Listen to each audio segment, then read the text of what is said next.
Hi guys, and welcome back as we continue our coverage of Virtually Expo. We're joined by Andy and Steve from Brittannia Game Designs. Hello fellows, how are you? Hi, nice to be here. Awesome. Thank you for having us. You guys, BritGameDesigns.com, people can go there for a look. Brittannia Game Designs, you guys are behind the Chivalry and Sorcery RPG. Can you tell us a little bit about it?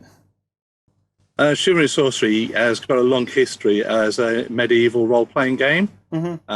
First edition came out in 1977, and we brought it over to the UK in 1997. It's been 16, 17 years since the fourth edition, and we thought the time was now right for the fully complete fifth edition rule set. Last year we ran a Kickstarter, which was successfully funded in 16 hours, and all backers received their copies in Feb this year. Wow. Yeah. It's now generally available. Nice. Very nice. And what are the future plans for the RPG? We've got a lot of expansions planned for CNS. As a historical role-playing game, we've got the whole of the history from 1000 AD to 1500 to draw upon. And one of those expansions, Andy is working on himself. Yeah, the early feudal source book, which is so there's several ways that people generally play Chivalry and Sorcery. One is as a straight historical game. The other is what I would call historical fantasy, where you add in a bit of magic to it. And the third is to create your own worlds, drawing heavily from the medieval period, sort of more heavily than would be customary in a role-playing game usually. So it was the early feudal source book. We divide the Middle Ages into 4 periods for different levels of technology, different types of society or social organization. So the early feudal source book will, I hope, be the first in a line covering eventually all 4 of the periods. And this will run from about 1000 AD to about 1150. So this is the period of the Norman conquest, of the anarchy in England, of the First Crusade, of El Cid and the Reconquista in Spain, of the foundation of the Kingdom of Sicily. So there's a lot of very interesting things happening with that. That's your general appearance there is Bayeux tapestry, Norman knights, kite shields and conical helms and mail hauberks. It's an incredible period, actually, including the First Crusade, which really set the stage for hundreds of years of people re-traveling out to the Middle East for all sorts of reasons. Yeah. Well, one of the things that we've done with this edition is really try and open it out to cover all of Europe and the outlying areas. So in previous editions, there's been the default religion has been very heavily based on Catholic Christianity. With this edition, for the first time, we've included Islam and Judaism as core religions. Yeah. With some guidance as to creating Jewish and Muslim characters. Obviously, there was a huge Jewish presence and a Muslim presence in Spain and in Sicily and southern Italy. So we're really trying to broaden it out as much as we can, give people the flexibility to move just outside sort of the England-France paradigm. Yeah. So you have a Kickstarter plan for later this year then, yes? Yes. Sorry, go ahead, Steve. You know more about this than I do. Yeah. The Kickstarter we have planned for later this year, Land of the Rising Sun. It's a revamp and bringing up to date Lee Gold's Land of the Rising Sun for 5th edition. There'll be a lot of gamers out there will know Lee Gold. She's been one of the preeminent female writers in the hobby, and we're pleased and proud to be able to bring back to life her Japanese setting for Chivalry and Sorcery. And that's currently going through an editing, a proofing and editing process. And when we launch the Kickstarter later this year, it'll effectively be at the stage ready for the printers.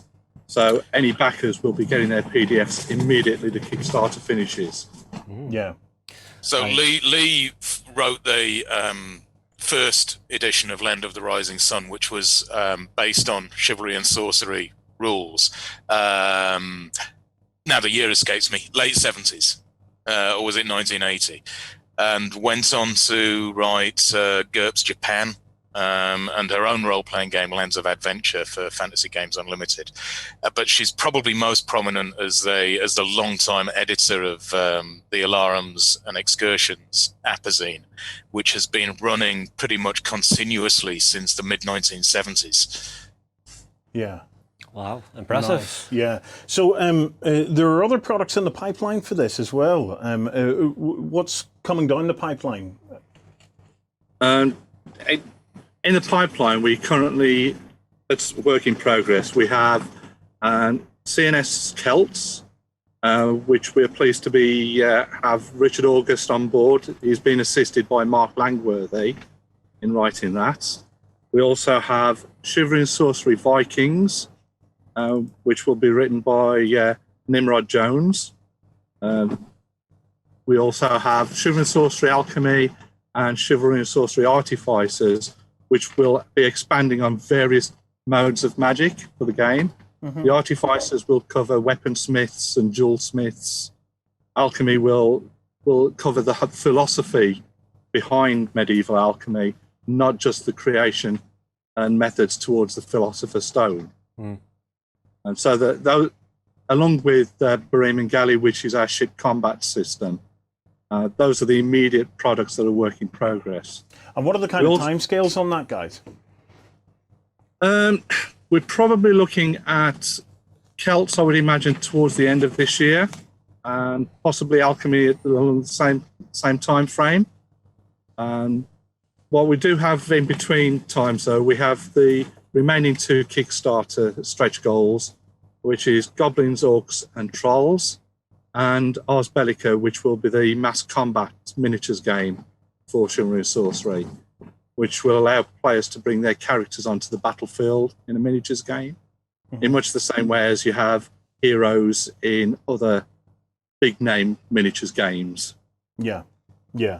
But we've got a selection of supplements and adventures out already.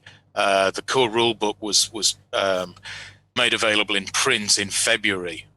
So since then, we have the Nightwalkers supplement is available in print. That covers vampires and werewolves. That one's by Paul Wade Williams, Wiggy, who is well known to the UK games community. We've got several adventures out by Steve. We've got the Treason Adventure is the big one. We've got I'm running out. What do we call the other one, Steve? I'm going blank. I've been so tied up. Yeah, that's it. I've been so tied up with Goblins, Orcs, and Trolls that if it doesn't have fangs on it, then yeah. There's Craig Hill, which is a small adventure by Wiggy, which is set in Somerset and based on one of the local folk tales from Somerset. So that's more of a historical adventure. Mm-hmm. I have your website up here, guys. So if we have a quick look through that, let's see if here it is. People can go to Brittannia Games, BritGamesDesigns.com. And here we have the various product lines, so you can go in and explore the Chivalry and Sorcery range. There's clarifications, supplements, and the likes in there, and a blog. But you guys also have a Patreon as well that people can join, yeah? That's right, yes. What we're doing with the Patreon is putting out various articles, adventures, and if at the top tier, you get the chance to see work in progress material that hasn't yet been published, and almost like a playtest group, but so that you can comment on things. But certainly the articles and the adventures are primarily set in our fantasy campaign setting, Marrakesh, and that we're releasing one of each month.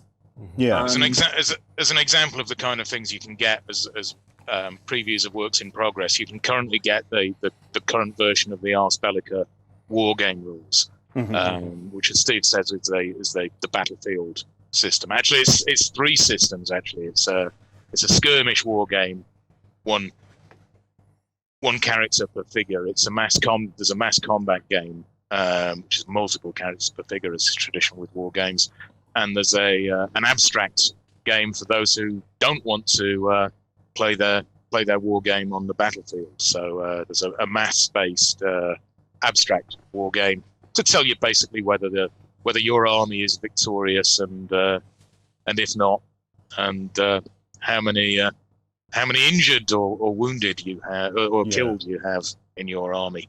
I suspect you've already answered this, but in the chat we're noticing there's a question about what is the scaling behind Ars Bellica. Right, scaling wise, the rule system can handle 6mm, 15mm, and 25/28mm. It's designed to be working with most available scales. Yeah. I think the 15mm is because I'm a cheapskate when it comes to minis. I like my 15mm. It gives me more space on the battlefield as well. Well, I think after my own heart, I am. Well, I don't know, Warren. The reasoning you give is because 15mm you always say is more cinematic. Yeah, well, it's not only that; it's also easy to paint. 15mm is the perfect scale. Okay, so yes, and I will thumbs up from me. Oh, I've met a kindred soul. I have met a kindred soul. Awesome stuff. Yes. Yeah. Yeah. The Ars Bellica rules are also designed that they're not restricted to any form of miniature, any miniature manufacturer. Yes. So if you have got a miniature set of rules that you were really liked but have now been dumped by the publisher, you can still use your miniatures. We have rules for setting up your figures as a what you see is what you get basis. So you start off with a core unit, and the cost of that unit depends on how you equip and train that unit. So if you want a knight with a longbow, kite shield, lance, broadsword, you can have that figure. Yes. But he's going to need about 6 arms. See, I like games that have that level of granularity in what you can actually build into your units to give you all of the tactical options that you might have had within the period. Because you're Captain Alpha Strike, so it's well, excuse me for wanting to murder you in a more efficient way. See, on the opposite side, you can also combat that with hordes of levies. Yes. Yes. But Steve, who's more of the war gamer than me, to be perfectly honest, was saying to me the other day that what was it you saying, that there's 3 things that a war game can focus on: movement and there's movement, combat, and I think it was leadership or morale. Right. And so like DBMM is the leadership morale kind of thing. Yeah. Ars Bellica is very much geared around movement. So, units will have movement points. Yeah. And it's how you use those movement points tactically on the battlefield. And that's the core mechanic with Ars Bellica. Yeah. It's how you actually maneuver on the battlefield rather than... I'm actually really interested in this abstract version. So the abstract version of the Mass Battles game, you could effectively use that to fight out battles that take place within the world of chivalry and sorcery, and they could even be led, I suppose, by the characters from the RPG. You could use it to really connect it up. Yeah, that's the plan. Yeah. And you can tie it in because in a war game you very often have like a troop point value if you're trying to balance your armies against each other. Yeah. So essentially, you're using the troop point value as a rating of a unit's power. Add those up to your army. Skill rolls of how effectively you use them. Yeah. And Bob's your father's brother.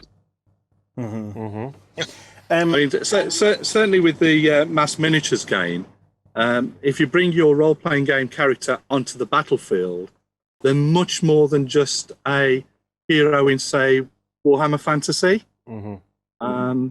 What the character can do on the battlefield, if you're a mage character, they'll have access to most of the spells they have in the role-playing game. Yeah. So certainly if you have a mage with basic magic earth, one of the spells they have is Trebuchet. And that really does make a difference on the battlefield. Yeah.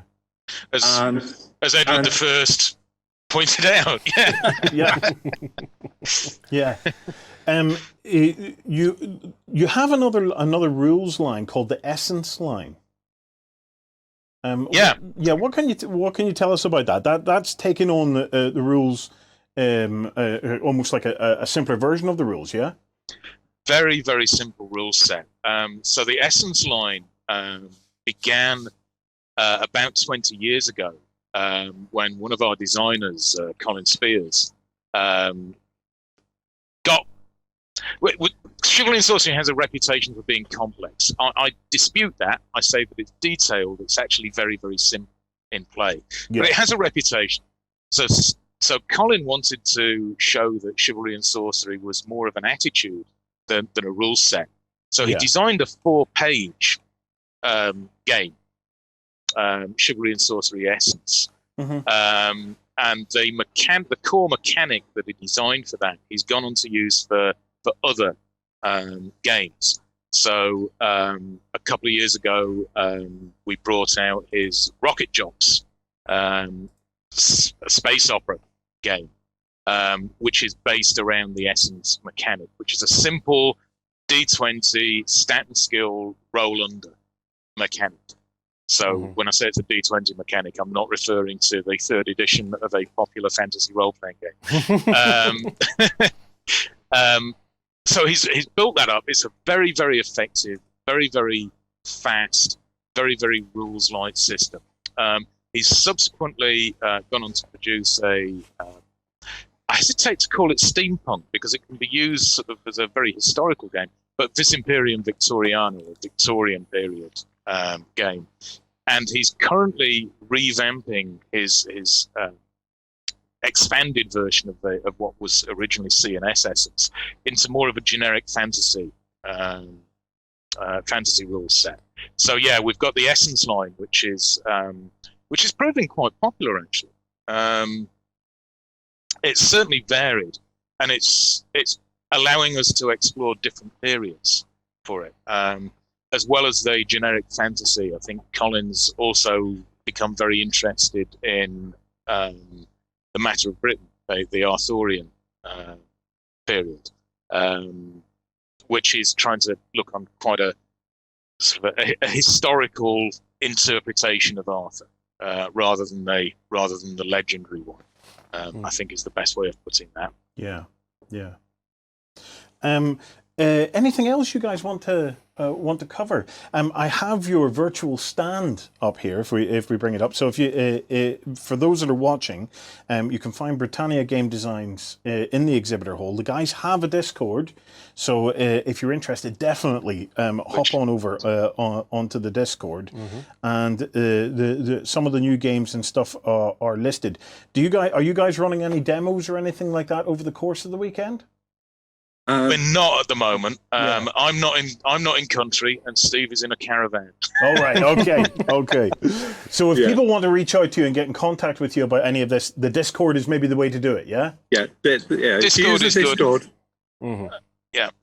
Discord is good. Facebook is good for us as well. We're being greybeards. We tend to frequent Facebook quite a lot. Yep. I have your Facebook page here, so.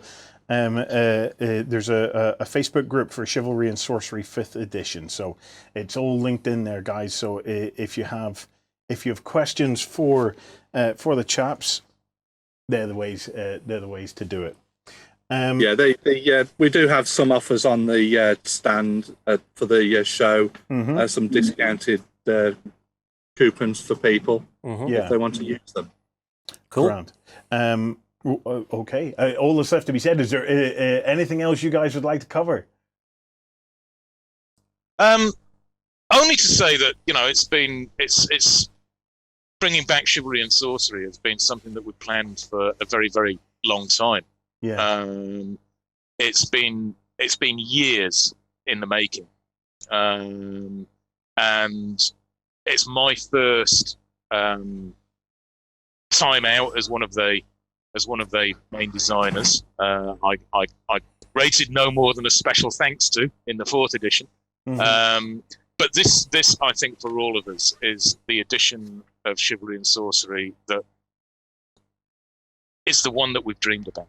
Yeah. You know, it's the full color.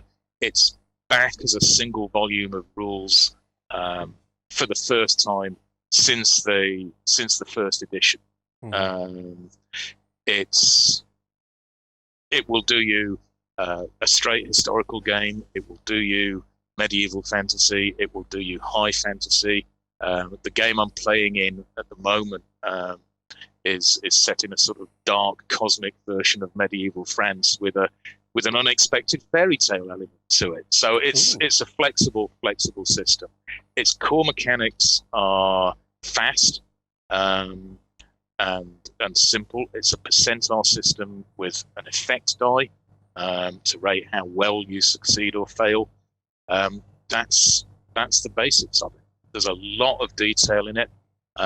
One of our reviewers very kindly said that noted that we have a reputation for complexity, and sort of looked at the rules and said, well, it's not complex, it's complete. Very good saying. And that, I think, is what we were aiming for. The core of Chivalry and Sorcery is about the atmosphere that you get in the game, and it has a unique flavor. Historical fantasy, historical gaming is not everybody's cup of tea. We know that. It's a niche part of the hobby. But if you enjoy that, there's actually a very, very limited selection of games for you to choose from. Yeah. And Chivalry and Sorcery is one of the leading games in that field for a reason. It's back. This is the definitive edition. It's one that we are very, very pleased with. We're proud of it. And it's been a long ambition to get this out. To put Chivalry and Sorcery back in gamers' minds where it belongs. Amazing work. Okay. Massive thank you to Andy and Steve for joining us. It's been a real pleasure to have a look through this with you. Like I've said, if you're interested, please head over to their virtual stands, Brittannia Game Designs, and there's ways and means of getting access to the PDFs, connecting to the guys on Discord, and getting the Facebook. discounts. Yes, and some discounts as well.